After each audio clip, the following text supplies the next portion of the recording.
প্রিয় বন্ধুগণ, আজ অনেক দিন পরে তোমাদের সামনে আমি একটা নতুন ইন্টারেস্টিং জিনিস নিয়ে হাজির হয়েছি। কম বেশি আমরা অনেকেই বাড়িতে অ্যাক্রিলিক কালার ব্যবহার করে থাকি। এই অ্যাক্রিলিক কালার খালি কৌটোগুলো যদি গরম জলে ডুবিয়ে রাখি এরকম চকচকে সুন্দর হয়ে যায়। তারপরে দেখো আমি কি করছি, একটা পেপার নিয়ে ভালোভাবে সেটা মাস্কিং টেপ দিয়ে ওপরের অংশটা তৈরি করে নিলাম।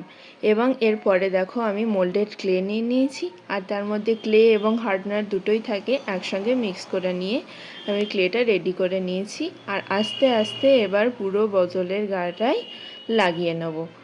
আর এরপরে দেখো আমি একটা দরজা তৈরি করে নিচ্ছি, আর ব্যাঙের ছাতাও আমি তৈরি করে নিয়েছি, মানে ও বাড়ির ওপরের অংশটা। রূপকথার কাহিনীর মতনই জিনিস তৈরি করছি, আর সেখানে যেরকম ওপরটা লাল থাকে আমি ওপরটা লাল রং করলাম আর নিচেটা হলুদ রং। দেখতেই পেলে পুরো দেখে মনে হচ্ছে না গল্পকথার বাড়ি সেই রূপকথার মতন। তোমরা এতে কিন্তু অনেক সিক্রেট জিনিসও রাখতে পারো, যেগুলো কেউ দেখতে পাবে না। তো তোমাদের কেমন লাগলো সবাই জানিও, সাবস্ক্রাইব করো, লাইক করো।